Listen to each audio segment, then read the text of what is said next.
Hi, my name's Alicia DeWitt, and I'm a Master's of Social Work working with families of children with special needs from Tucson, Arizona. And when Doc Karen asked me to make a video for the Epic Foundation's anniversary week, I was super excited, and I already had a topic in mind.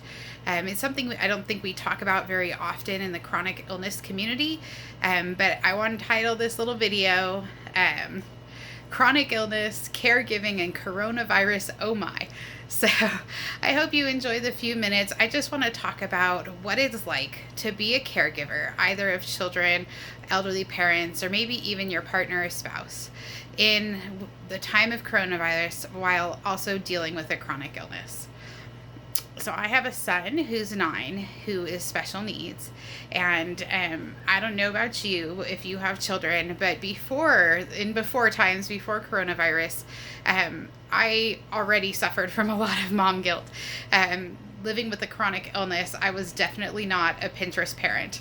And when I was thinking about what I would say for this video, there's a Facebook video that came to mind.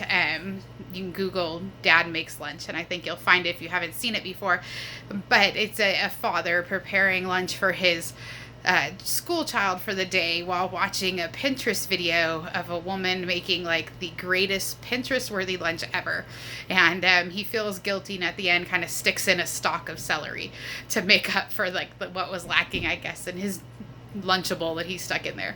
And if it wasn't for my son's allergies to food and his sensitivities and sensory issues, believe me, I would be throwing a Lunchable in his lunch every day, and that is not one of the things I would feel guilty about. But there are plenty of things in my life that I feel guilty about as a mom with chronic illness, or a parent with chronic illness. I think I'm guilty a lot. I feel guilty a lot of the time I'm able to give to my son, or the activities that I'm able to do. Often he'll want to do outside activities, and for 6 months out of the year, it's over 100 degrees here in Tucson, Arizona, and I don't go outside unless it's straight to my air-conditioned car. And so I feel bad when I have to tell him no, that I can't go out there while he rides his bike. And I feel bad when I tell him that I can't get on the floor for more than 5 or 10 minutes and play Legos or cars or watch a video with him in his room. And I think a lot of us go through that. And besides just caring for children or maybe caring for a parent, I feel bad to my partner and feel guilty about what I'm able to do around the house for him. And even though he never makes me feel guilty, it's something I've internalized, that I'm not a good enough partner or significant other, that I don't do enough around the house, which I was never a great housekeeper before chronic illness, but let me tell you, like, crushing fatigue doesn't make that any easier.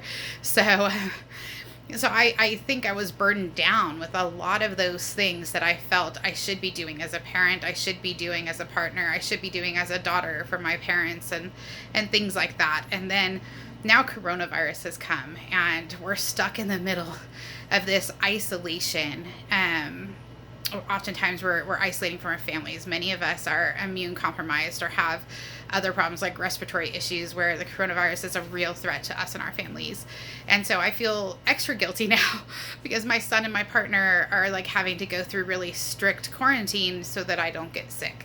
He can't play with friends, and we can't go on date nights and things like that. And so I think that guilt and that feeling of inadequacy just builds up and builds up, and it just makes the time in quarantine, where I've lost all access to my normal support groups, just exceedingly lonely and overwhelming.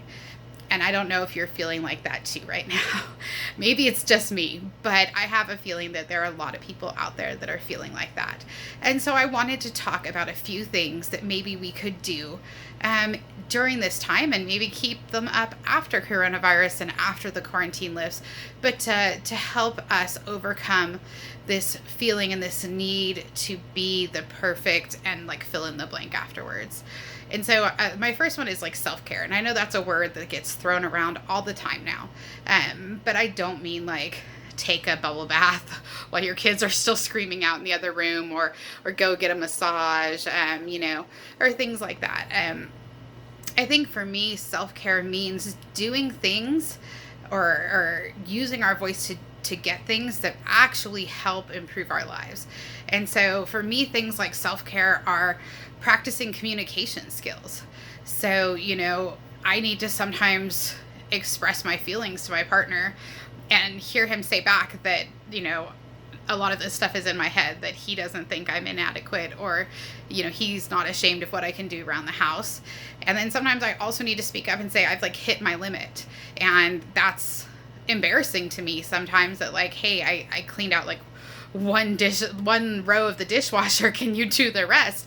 But, I think that self-care is using our voice to not push ourselves past the limit, to reach out to those around us, to the people that are closest to us, and let them know when we're struggling, and let them know when we're having these feelings that are overwhelming, and hopefully they can help us check that negative self-talk. And you can have people pour some positivity into you when you're just feeling like, I'm never going to live up to this ideal that I see in the world, which nobody lives up to that ideal. But I know when you have a chronic illness, it's even harder, and that image is even farther away.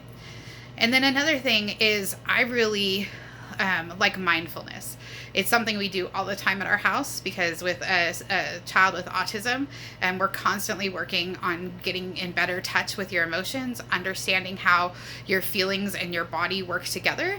And so there are tons of mindfulness practices out there. I don't really have time to go into all of them today, but some great ones are like just learning some breathing exercises.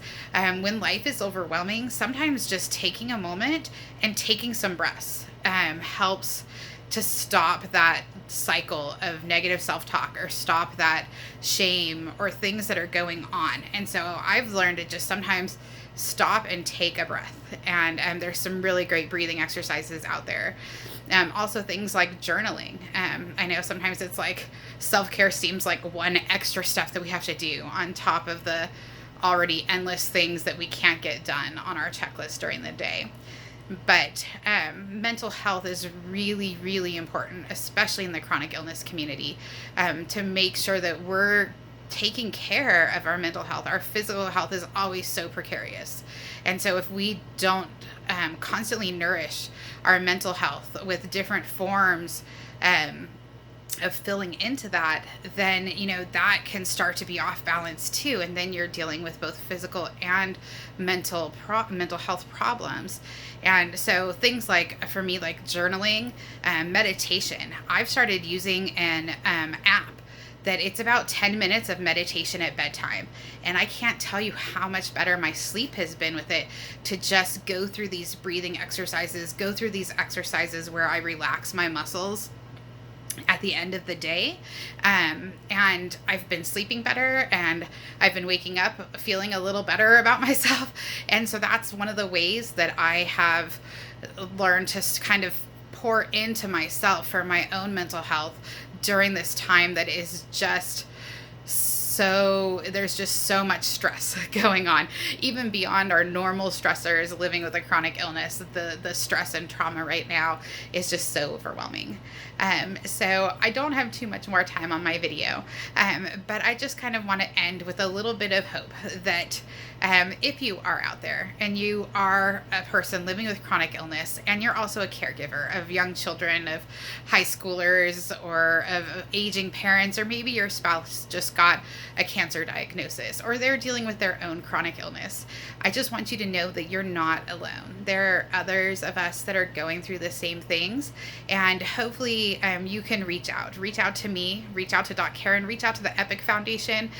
There is always someone there who is willing to listen and hear what you have to say, and pour some hope into your life. So thank you for listening today, and I hope all are doing well out there in cyber world. I miss everybody, and I hope to talk to you soon.